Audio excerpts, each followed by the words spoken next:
Friends, hello everyone. Today I'm going to tell you how I go about stringing wire onto 300 and 145 frames. And to start, I'll tell you about the equipment we use and what you need for this, and then we'll move on to reviewing the shaitan machine, where it all happens, as well as the process itself. So, in order to string wire onto a frame, the very first thing we need is a frame. In a recent previous video, we made 300 frames and assembled them. If you're interested, there's a link up here in the corner. Go check it out to see how it was done. We always insert eyelets into the frames so that when we tighten the wire, it doesn't cut into the wood. A frame is much better to use if it has an eyelet. The next crucial element to consider is the wire, which should ideally be made of stainless steel. We always prefer using these specific kinds of spools. I literally just switched from last season and I still have a little left on it. I'll stretch wire for 10 frames, and then it's finished. A spool like this, with stainless steel wire 0.5 millimeters in diameter, 1 kilogram is enough for 300 to 400 frames just like that. I don't know the exact numbers, by the way, but there is a chart. You can go online, search for a wire length table, enter the material, weight and diameter, and it will calculate and tell you how much length is in such a spool. It's a really great tool. I was curious to calculate how much I would need. Last year I bought 2 such spools. Next, nails are used to secure the wire to the frame on one side and on the other. I use these kinds of carpenter's nails. They're coated, you see, with some kind of zinc or something, so they rust less. Because actually the very first 20 frames I ever bought were strung with dark, just regular metal wire. Unfortunately, that wire rusted completely, and it was so terrible to see, it was just a total disaster. Honestly, my dear friends, you really need to approach your work very responsibly, because you are investing so much of your precious time, and you naturally want to get a high-quality, good result in the end. That is exactly why it is much better to use high-quality and appropriate materials, so you do not find yourself regretting the time you spent and ensuring the work was not wasted. So, as for the frames, I do not stretch the wire on them too tightly. It does not produce a loud ringing sound. And if I happen to miss a section of wire or simply did not tighten it enough, I utilize this specialized wire tensioner tool called Wave. This yellow one has been with me since last year. It already has these grooves, so the wire doesn't slide well over it. I always buy things like this on AliExpress. It's a pity that these little wheels aren't sold separately on AliExpress. You'll have to buy the whole thing as a set. It's not very expensive. In winter, I order these kinds of blades for 1 season, just 1 piece. And I also order gloves for myself if you're interested. The ones I have in my videos every year, new ones, they cost 150 hryvnias. But it's always nice to use new gloves that aren't worn out or scratched.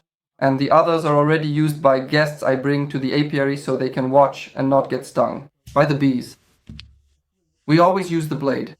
And from the standard set of common tools, there is a hammer for driving nails and specialized pliers for securely tightening the wire. Let's take a closer look and become familiar with my wire tightener and try to tighten a frame.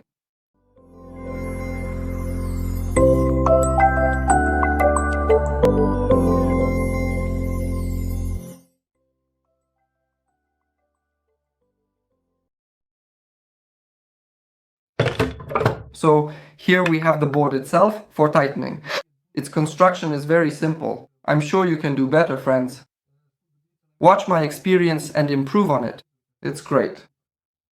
It consists to start with of just a few nails on both sides to keep the frame from slipping. There's also a little ledge here so the frame sits evenly. The spool is simply attached with a thick wire. There are a few self-tapping screws here that we unscrew. We bend the wire, put on the second spool and keep assembling. There are also these homemade rollers made from PVC heating pipe.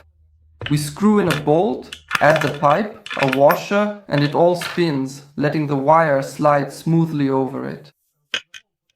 Overall, the tensioning process takes me about 2.5 minutes if I do it properly and nothing gets stuck. I'm sure you'll be able to do it just as well. By the way, there are also similar homemade boards. All beekeepers make things like this. And on the side there is a specialized type of mechanical device that exerts a steady pressure against the sidebar of the frame. This is done so that later, when the bar on the frame returns to its normal position, you will no longer have any need to manually tension the wire. I personally do not do this because I simply do not see any practical point or benefit in it. There's no need, my wire is already tensioned well enough, especially since I later use a wave-type wire tensioner. You see, along these notches, when we pull the wire, it slides just fine. But you still need to use protective gloves. This whole process isn't particularly exciting, but it is a necessary job that needs to be done. After all, buying pre-tensioned frames is quite a luxury, in my opinion. Next, we take these two pieces. By the way, it's important to see this gap. I keep forgetting. It is not located in the Hoffman, but at a lower position. This is because when it's firmly nailed into the Hoffman frame, the honeybees really tend to propolize that area extensively. Be sure to do this with the piece of wire, both on the top nail and the bottom one. I twist it off because it really painfully digs and presses into your fingers. When you're working with these frames, it's extremely uncomfortable and unpleasant when that sharp piece of wire pokes and sticks deep into your hand.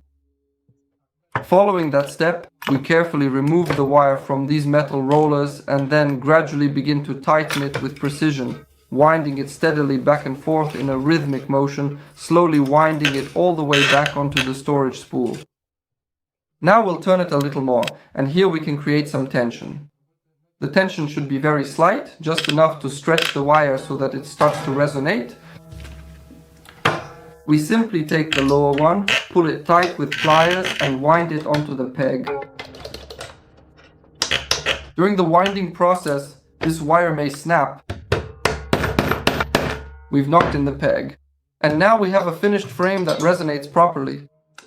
And then, usually, it is much better to tighten it up a bit more and try not to use a wave pattern at all. Because you can retighten the frame again after you've stapled it, tightening it over the clean wire. But it works well as it is. See? That's it. And when we wax the frame, this wave prevents the wire from sagging. Friends, that's the process. I hope you liked it and found it useful. Leave a like and subscribe to the channel. See you next time!